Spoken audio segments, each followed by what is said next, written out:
اعوذ باللہ من الشیطان الرجیم بسم اللہ الرحمن الرحیم السلام علیکم ورحمۃ اللہ وبرکاتہ۔ ہماری اس ویڈیو میں سورہ نساء کا تعارف، فضائل و فوائد بیان کیے جا رہے ہیں۔ ہمارے اس چینل پر دینی معلومات قرآن و حدیث کی روشنی میں بیان کی جا رہی ہیں۔ اگر اب تک آپ نے ہمارے چینل کو سبسکرائب نہیں کیا ہے تو سب سے پہلے سبسکرائب کر دیں اور بیل آئیکن کے بٹن کو پریس کر دیں تاکہ ہماری نئی ویڈیوز کے اندر جو دینی معلومات پرووائڈ کی جائیں گی ان سے آپ استفادہ حاصل کر سکیں۔ سورہ نساء مدنی صورت ہے۔ یہ صورت حضرت صلی اللہ علیہ وسلم کے مدینہ منورہ ہجرت فرمانے کے بعد کے ابتدائی سالوں میں نازل ہوئی اور اس کا اکثر حصہ جنگ بدر کے بعد نازل ہوا تھا۔ یہ وہ وقت تھا جب مدینہ منورہ کے نوزائیدہ مسلمان ریاست مختلف مسائل سے دوچار تھی۔ زندگی کا ایک نیا ڈھانچہ ابھر رہا تھا جس کے لیے مسلمانوں کو اپنی عبادت کے طریقوں، اخلاق و معاشرت سے متعلق تفصیلی ہدایات کی ضرورت تھی۔ دشمن طاقت اسلام کی پیش قدمی کا راستہ روکنے کے لیے سر توڑ کوششیں کر رہی تھی اور مسلمانوں کو اپنی جغرافیائی اور نظریاتی سرحدوں کی حفاظت کے لیے نئے مسائل کا سامنا تھا۔ سورہ نساء نے ان تمام معاملات میں تفصیلی ہدایات فراہم کی ہیں۔ چونکہ ایک مستحکم خاندانی ڈھانچہ کسی بھی معاشرے کی بنیاد ہوتا ہے، اس لیے یہ صورت خاندانی معاملات کے بارے میں مفصل احکام سے شروع ہوئی ہے۔ چونکہ خاندانی نظام میں عورتوں کا بڑا اہم کردار ہوتا ہے، اس لیے عورتوں کے بارے میں اس صورت نے تفصیلی احکام عطا فرمائے ہیں اور اسی لیے اس کا نام سورہ نساء ہے۔ جنگ احد کے بعد بہت سی خواتین بیوہ اور بہت سے بچے یتیم ہو گئے تھے، اس لیے سورت نے شروع ہی میں یتیموں کے حق کے تحفظ کا انتظام فرمایا ہے اور آیت نمبر 14 تک میراث کے احکام تفصیل سے بیان فرمائے ہیں۔ زمانہ جاہلیت میں عورتوں کے ساتھ طرح طرح کے ظلم ہوتے تھے۔ ان مظالم کی ایک ایک کر کے نشاندہی کی گئی ہے اور معاشرے سے ان کا خاتمہ کرنے کی ہدایت دی گئی ہے۔ نکاح و طلاق کے مفصل احکام بیان کیے گئے ہیں اور میاں بیوی کے حقوق متعین فرمائے گئے ہیں۔ یہ مضمون آیت نمبر 35 یعنی 35 تک چلا ہے، جس کے بعد انسان کی باطنی اور معاشرتی اصلاح کی طرف توجہ دلائی گئی ہے۔ مسلمانوں کو عرب کے صحراؤں میں سفر کے دوران پانی کی قلت پیش آتی تھی، لہٰذا آیت نمبر 45 میں تیمم کا طریقہ اور آیت نمبر 101 میں سفر میں نماز قصر کرنے کی سہولت عطا فرمائی گئی ہے۔ نیز جہاد کے دوران نماز خوف کا طریقہ آیت نمبر 102 اور 103 میں بتایا گیا ہے۔ مدینہ منورہ میں بسنے والے یہودیوں نے حضرت صلی اللہ علیہ وسلم سے معاہدہ کرنے کے باوجود مسلمانوں کے خلاف سازشوں کا ایک لامتناہی سلسلہ شروع کر رکھا تھا۔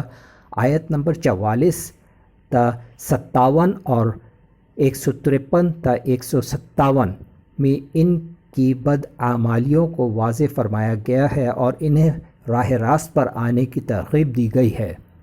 آیت نمبر 171 تا 175 میں ان کے ساتھ عیسائیوں کو بھی خطاب میں شامل کر لیا گیا ہے اور انہیں تثلیث کے عقیدے کے بجائے خالص توحید اختیار کرنے کی دعوت دی گئی ہے، یعنی خالص توحید پر عمل کرنے کی دعوت دی گئی۔ اس کے علاوہ آیت نمبر 58 سے 59 میں سیاست اور حکمرانی سے متعلق ہدایات آئی ہیں۔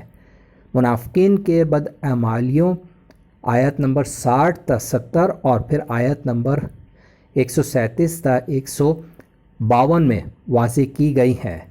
آیت 71 تا 96 نے جہاد کے احکام بیان کر کے منافقین کی ریشہ دوانیوں کا پردہ چاک کیا ہے۔ اسی سیاق میں آیت نمبر 92-93 میں قتل کی سزائیں مقرر فرمائی گئی ہیں۔ جو مسلمان مکہ مکرمہ میں رہ گئے تھے اور کفار کے ہاتھوں مظالم جھیل رہے تھے، ان کی ہجرت کے مسائل آیت نمبر 97 تا 100 میں زیر بحث آئے ہیں۔ اسی دوران بہت سے تنازعات حضرت صلی اللہ علیہ وسلم کے سامنے فیصلے کے لیے لائے گئے۔ آیات نمبر 105 تا 115 میں ان کے فیصلے کا طریقہ آپ کو بتایا گیا ہے اور مسلمانوں کو آپ کا فیصلہ دل و جان سے قبول کرنے کی تاکید کی گئی ہے۔